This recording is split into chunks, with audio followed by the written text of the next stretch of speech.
चलिए आज एक ऐसे राजवंश के सफर पर चलते हैं जिसने भारत की तकदीर ही बदल कर रख दी। ये कहानी है जबरदस्त ताकत की, गहरे विश्वासघात की और एक ऐसे साम्राज्य की जिसकी छाप आज भी हमारे इतिहास पर कायम है। जी हाँ, ये है मुगलों के उदय की कहानी। तो ये पूरी कहानी ना एक सवाल से शुरू होती है। सवाल ये है कि आखिर एक बेघर राजकुमार भला इतिहास के सबसे महान साम्राज्यों में से एक की नींव कैसे रख सकता है। इसी सवाल का जवाब ढूंढने के लिए हमें चलना होगा मध्य एशिया के बर्फीले पहाड़ों से लेकर हिंदुस्तान के गर्म मैदानों तक। तो ये कहानी शुरू होती है बाबर से, एक ऐसा शहजादा जिसके खून में दो महान विजेताओं तैमूर और चंगेज खान दोनों की विरासत दौड़ रही थी। अब जरा सोचिए, सिर्फ 11 साल की उम्र में उसे एक छोटी सी रियासत तो मिली, पर अफसोस अपनों की ही साजिशों ने उससे वो भी छीन लिया। अंदाजा लगाइए कि वो किस हाल में होगा। वो सचमुच एक बेघर राजकुमार बन चुका था। अपने बस कुछ 300 वफादार साथियों के साथ पहाड़ों में भटक रहा था और उसके पास था तो सिर्फ एक तंबू। और बस यहीं से उसके अर्श से फर्श और फिर वापस अर्श पर पहुंचने की अविश्वसनीय कहानी शुरू होती है। काबुल में अपनी ताकत जमाने के बाद बाबर ने हिंदुस्तान की तरफ रुख किया। साल था 1526, जगह थी पानीपत का मैदान। एक तरफ थी बाबर की छोटी सी मगर अनुशासन से भरी सेना और दूसरी तरफ सुल्तान इब्राहिम लोधी की विशाल फौज। लेकिन बाबर के पास एक ऐसा हथियार था जो लोधी के पास नहीं था, तोपें और बंदूकें। बस इसी नई टेक्नोलॉजी और जबरदस्त रणनीति के दम पर बाबर को वो जीत मिली जिसने इतिहास का रुख ही मोड़ दिया।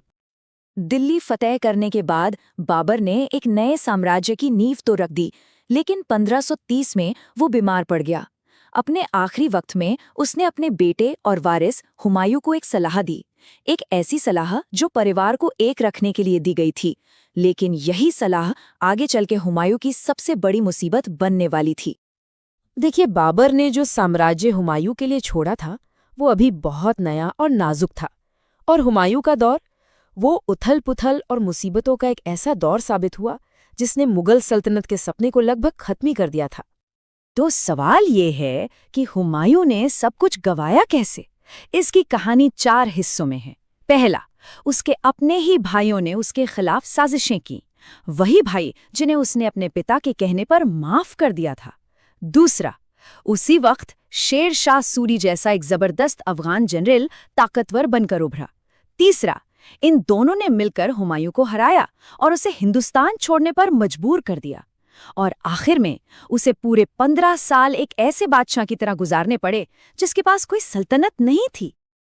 पर यह कहानी का अंत नहीं था, ये तो बस एक ठहराव था। पूरे 15 साल बाद हुमायूं ईरान के सफाविद शाह की मदद से वापस लौटा और 1555 में दिल्ली पर दोबारा कब्जा कर लिया। मुगल साम्राज्य की वापसी हो चुकी थी। लेकिन किस्मत का खेल देखिए, तख्त वापस पाने के महज 6 महीने बाद वो अपनी ही लाइब्रेरी की सीढ़ियों से गिरकर मर गया और ये नई नवेली सल्तनत एक 13 साल के लड़के के हाथों में आ गई। और वो 13 साल का लड़का कोई और नहीं बल्कि अकबर था। बस यहीं से मुगल कहानी एक बिल्कुल नया मोड़ लेती है। यही वो शख्स था जिसने अपने पिता की इस आधी अधूरी जीत को एक मजबूत, टिकाऊ और एक सही मायने में हिंदुस्तानी साम्राज्य में बदल दिया।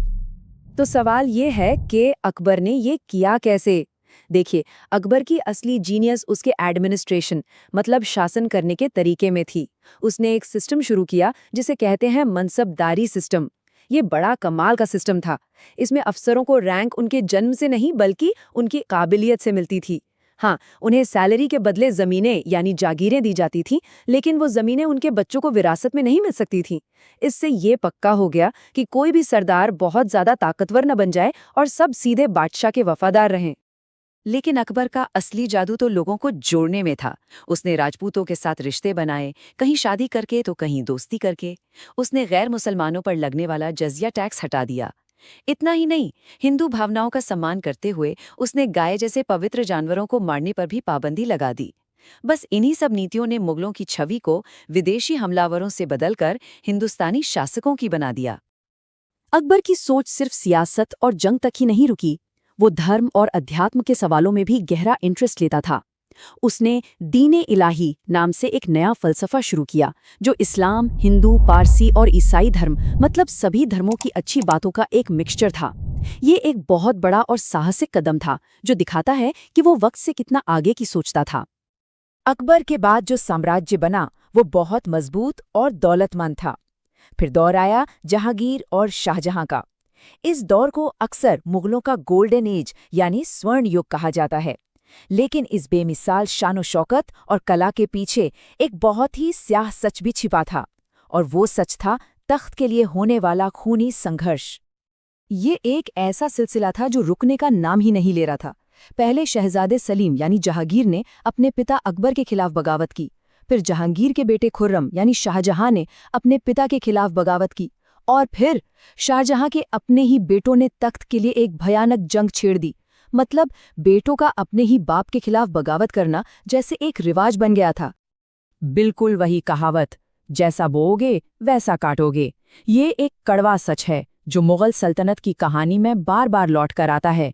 एक पीढ़ी का लालच अगली पीढ़ी के लिए तबाही बन जाता था। जब शाहजहां तख्त पर बैठा तो उसने तय कर लिया था कि वो इस सिलसिले को खत्म करके ही रहेगा, और इसके लिए उसने एक बहुत ही बेरहम फैसला लिया।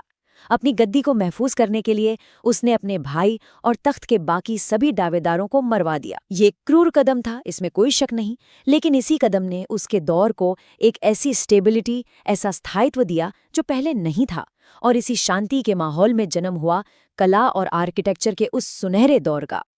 अब इस दौर की दौलत और शान और शौकत का अंदाजा लगाइए। इसका सबसे बड़ा सबूत है ताजमहल।